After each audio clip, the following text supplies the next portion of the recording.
Greetings, my name is Ranjan M. Lumbang. This is my daily devotion for the day. Yung scripture po natin ngayon ay coming from Habakkuk, chapter 1, verse 12 to 13. Lord, are you not ever from everlasting? My God, my Holy One, you will never die. You, Lord, have appointed them to execute judgment. You, my rock, have ordained them to punish. Your eyes are too pure to look on evil. You cannot tolerate wrongdoing. Why then do you tolerate the treacherous? Why are you silent while the wicked swallow up those more righteous than themselves? So, first of all, yung topic nga natin is, it is dangerous to abuse God's patience. So our first teaching is, God does not tolerate evil. Alam natin sa mga past teaching natin na diniscuss ko, at pinakinggan natin na mga evil na ginagawa natin, may karampatan po itong parusa kung saan nakabatay sa ginawa ng kamalian, ang kasalanan. So it does not go beyond or below God's standard of punishment, of the standard of God's punishment for us for the sin that we have committed. So, all sins, ito yung pinaka-main point dito ni Pastor Alcampo, is that all sins are done within the vicinity of God or within the immediate presence of God, na alam niya ang ginagawa natin. Hindi natin matatago ang ating kasalanan kasi kahit sa sulok, sa kahit anong darkness, makikita yan ng Panginoon.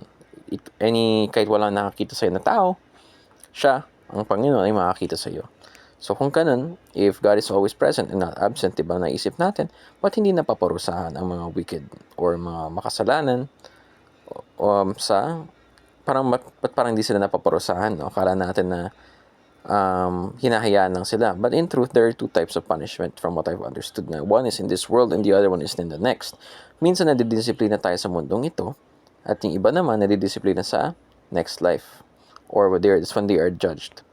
So, do not think pag may nakikita kang parang sarap-sarap ng buhay na parang di sila pinaparusahan dito, may parusa rin yun, no? May dinadanas rin yung type of punishment na we will be discussing later. So, let's continue na. Remember, always, no sin goes unpunished. It's just a matter of time before the justice or yung disiplina ng Diyos ay mararanasan mo yung punishment. So, kala natin nakakalagpas tayo, kala natin nakakalusot tayo, pero in truth, kahit nakalusot tayo sa batas ng mga tao, di tayo nakalusot sa mata ng Panginoon at sa batas niya. And may analogy dito si Pastor Oslo Campo na parang may hourglass ang Diyos. And this symbolizes His patience, no? He gives us time to repent, time to change. And at that point na pag di tayo nagbago, yun na yun. Either judgment or disiplina. So sana disiplina muna, no? Bago judgment. Kung judgment, wala na. Next life na yun. So next is teaching number 2. God punishes evil with evil. So, mapapansin natin, syempre, based on logic, you do not punish evil with good, no? So, pag may gumawa ng mali, bibigyan mo naman, pag may ginawang mali ang bata, bibigyan mo ba ng candy? No, no? So, you punish evil with evil, definitely. So, God sometimes uses the wicked as a way to punish the other wicked. So, yung naging basis dun is yung sa isang scripture, from what I understood kay Pastor Oslo Campo, is yung Babylon and Israel. Kung saan madami ginagawa mali ang Israel na ginamit ng Panginoon ang Babylonia bilang kaparusahan sa ginagawa ng Israel. So, and yung Babylon dito is like a greater evil, kumbaga, compared to Israel. So, same thing, yung intindihan ko dito is same thing as blessings na minsan ginagamit ang ibang tao bilang tool or instrument ng blessing or kaparusahan. So, minsan dinadaan ng Panginoon yung magiging biyaya natin sa tao, ganun rin ang kaparusahan. So, it can be a blessing, could be financial, provisions, yun. Same thing as yung punishment, where we can experience harm from others or punishment from others. Next naman is another type of punishment. Basically, yung dire-diretso yung mga type na punishment na binibigay ng Diyos na God uses our sins to punish us. Importante rin to pag chain smoker ka, definitely either magkakaroon ka na complications in your lungs, health complications regarding your lungs, pwedeng TB, ganun. If you're a drug addict, yan, meron mga punishment rin yan. Pwede ka makulong, or either kung you're prone to violence, parang baka meron kang makatapat na kasing violente mo, tapos meron pang baril, or kumakapit pa yun, or may patalim, no? And pag kumakapit ka sa patalim, yun, ganyan din. So in the sins that we indulge ourselves with, the passions, the desires we indulge ourselves with, we become punished by God by those same things, those same sins that we commit. So, yan, be aware of that. And another one is, God allows us to sin sometimes. Nakita natin sa buhay na parang hinahayaan ng Panginoon na gumagawa sila ng mga mali, mga kasalanan. Pero, yung punishment dun ay hinahayaan ka lang ng Panginoon na gawin na kahit anong gusto mo. Hindi ka niya paparusahan. But, by the end of your life, at the next life, you will be judged by these sins. You will be punished for these sins that you have committed, no? So, yun yung naintindihan ko sa tatlo. Third is, God ordained the defeat of evil. So, may na-ordain na ng oras. So, kaya may sinabing ganun si Pastor Russell Ocampo na may parang hourglass na may binigay ng panahon ang Diyos kung saan lahat or yung hukuman, di ba? There's a set time for justice, for punishment of evil, for the wicked, for the defeat of evil, and for God's judgment. For God's judgment to be whole and for God's justice to be whole. There's a set time. So, evil from Satan, evil from man, evil from society.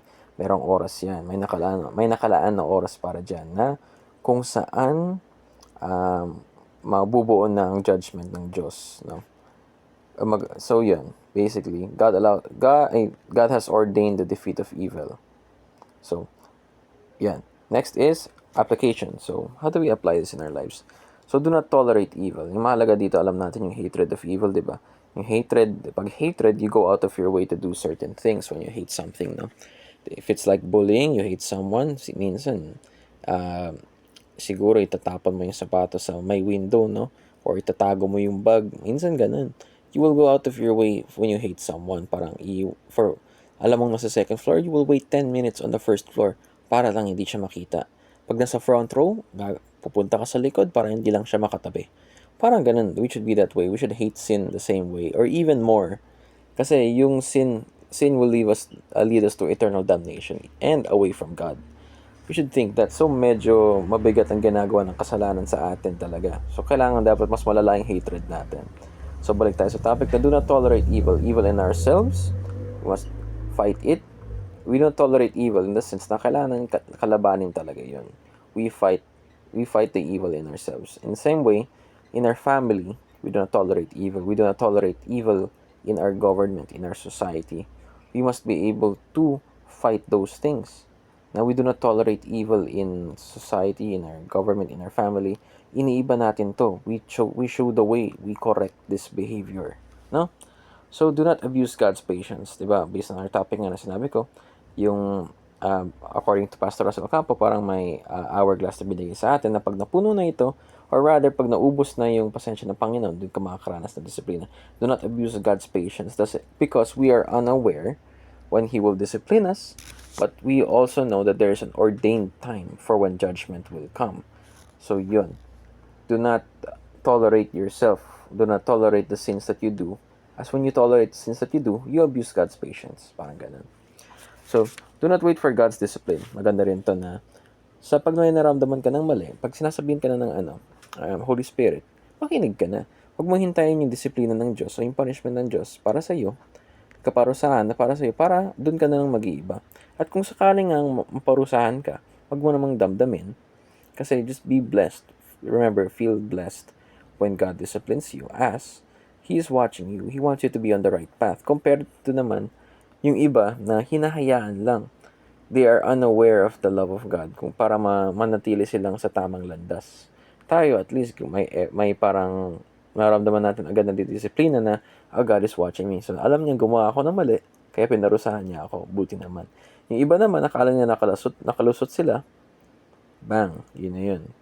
So, do not wait for God's discipline. Pag naramdaman mo ng mali, pag naramdaman ng tawag ng Espiritu Santo, yung Holy Spirit, do not do the sin anymore. Para di ka naman maparusahan. You can be hard-headed na kailangan mo talaga yun, but at most of the time, try to avoid reaching the point na dadating sa punto na kailangan ka ng i-disiplina. Okay? Ngayon sa discussion, why is it dangerous to abuse God's patience? So, based on our topic nga, yung abusing of God's patience is not just abuse na hindi, forgive tayo niyan. No. Kasama rin dito yung pag-tolerate natin sa ating mga kasalanan na when we don't hate sin enough, na mapupuno yung pasensya ng Panginoon or either mauubusan ng pasensya ng Panginoon at makakaranas tayo ng disiplina. And yung abuse natin sa pasensya ng Panginoon, it will be met with an equal and fair judgment for us. No? A fair judgment set for us. So, do not abuse God's patience just because we think na walang nangyayari or di tayo nakikita. No.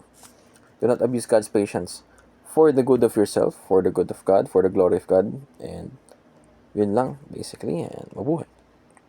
Eh, kung may na-bless man ako sa diniscuss ko, buti naman, and yun lang. Thank you for listening.